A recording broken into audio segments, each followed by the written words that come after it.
Welcome back to the Dispatches debate. We're exploring tensions between Muslims and free speech. In a speech last month, the Pope quoted from a medieval theologian using these provocative words: "Show me just what Muhammad brought that was new, and there you will find things only evil and inhuman, such as his command to spread by the sword the faith he preached." Well, the result was another round of furious protests in many countries, including Britain. Our next guest is Taji Mustafa. He is a London-based representative of the Islamic group Hizb ut-Tahrir, which loudly condemned the Pope for what he said. Hizb ut-Tahrir is a controversial group within the Muslim community, and the government has threatened in the past to ban it. Imran Khan, your questions. You'd agree, Mr. Mustafa, like I think all people here, that the Pope is a very influential individual. Absolutely. He's a world statesman whose every word carries significance. Now, in terms of his comments, I have no problem with debates, with dialogue, with engaging with people. But why did he have to choose and hide behind the words of a 14th century emperor, describing Islam, as was just introduced by Jon Snow, in a provocative manner, saying that Islam brought nothing but evil and inhuman things? So firstly, that was the insult which caused such a furore, and I think rightly so in my opinion, and led to a lot of very peaceful demonstrations across the world. But it came in a context. This is a world where Bush is talking about Islamofascist. Blair is talking about aspects of Islam being an evil ideology in their war on terror rhetoric. And in that frame came the Pope talking about Islam being evil. And so it's very easy to understand how these incendiary comments blew out. And so this added fuel to the war on terror propaganda, leaving Bush and Blair to carry on with their murderous wars, killing 500,000 people. And the world focuses on Jack Straw's comments, these ridiculous comments about that the Pope made, his insulting comments, rather than the real crimes which are being committed in our day and age. So had those comments been made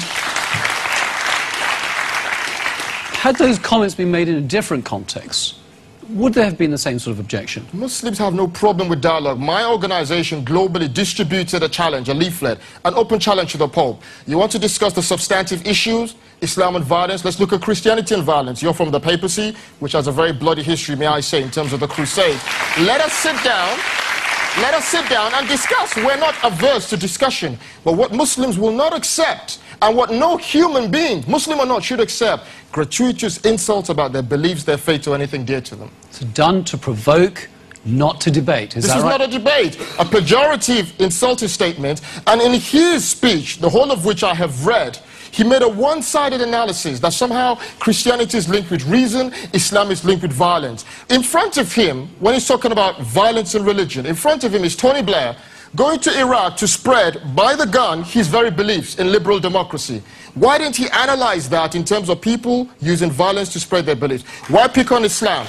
So it'd be very, very clear there's an agenda here, that is an agenda to demonize, to vilify Islam as part of this global war on terror, and Muslims will not accept this vilification, and I think other people should be aware to it as well. One last question, because we've heard that there's no such thing as Islamophobia, that it doesn't exist. It's made up and people hide behind it in order to accuse people of racism and to stop freedom of speech.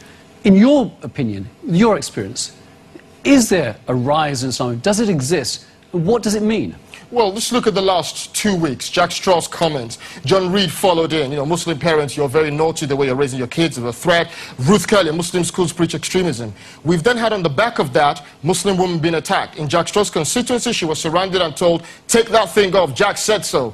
What is this? This is pure evidence that the incendiary comments of politicians are leading to attacks and are diverting people from holding those politicians to account about their murderous wars and policies, which is leading all of us to be unsafe. So definitely on the ground, evidence points to the fact that these comments have a huge impact in community cohesion and relations between all of us. Thank you, Thank you, Imran Khan. Canon Malik, your questions. Haven't we become too touchy-feely about everything? The Pope makes, in an offhand way, quotes some medieval emperor in a speech he makes, not about Islam, but about the relationship between science and religion, and everybody jumps on it. Doesn't it show that people are just waiting to get offended? The Pope's comments were largely about Islam. And Mr. Malik, would it be okay to start with? You haven't read the speech if you think... I have read the speech. You haven't read the speech if you think it was largely about Islam. He spoke about reason. The speech was about the relationship between religion and science. And why did he single out Islam for criticism? There was an offhand remark he made about the question of Islam, quoting a medieval emperor. The point I'm making is that people are waiting to get offended by those kinds of issues. Will you be offended if I insult your mom? Of course you'd be. As a reasonable, rational human being, I'd expect you to have things which upset you. And any of us here, does that give me the right to insult your mom gratuitously? Of course not. I'm a decent person. So when you do say things, they do cause offense. The Pope chose. Why hide behind the words of a 14th century? Why? This is a professor of theology, Cardinal Ratzenberg, now the Pope. He could have chosen 1,000,001 things to say. Why in this climate, war and terror, demonization of Muslims across Europe, in that you, Mr. Pope, it's highly irresponsible to come with such quote. And surely he of all people should know better.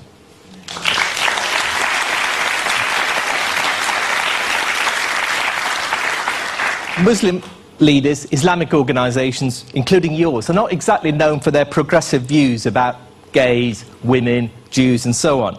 Isn't the spectacle of you accusing the Pope of backward views a bit like Donald Trump accusing Bill Gates of having too much money? That's a ridiculous contrast.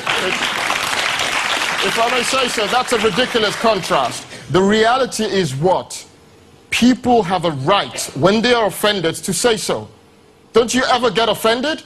Do you expect 20 million? Absolutely. How do you expect and I would good say relations? so. But the point is that I also accept the right of anybody to offend me. What you're demanding the freedom to insult. Let's be very, very clear. In this debate, which is not about freedom of speech, you are demanding the freedom to insult. In no civilized society... I am happy for people to insult me. In no civilized society... I think people should have the right to insult me. That is the most uncivilized thing. In no civilized society should people accept the right to insult others. Jews should not be insulted. Christians should not be insulted. And me as a Muslim or anybody else should not have to live in a society where my beliefs are insulted. Will that lead to harmony? Will that not lead to tensions?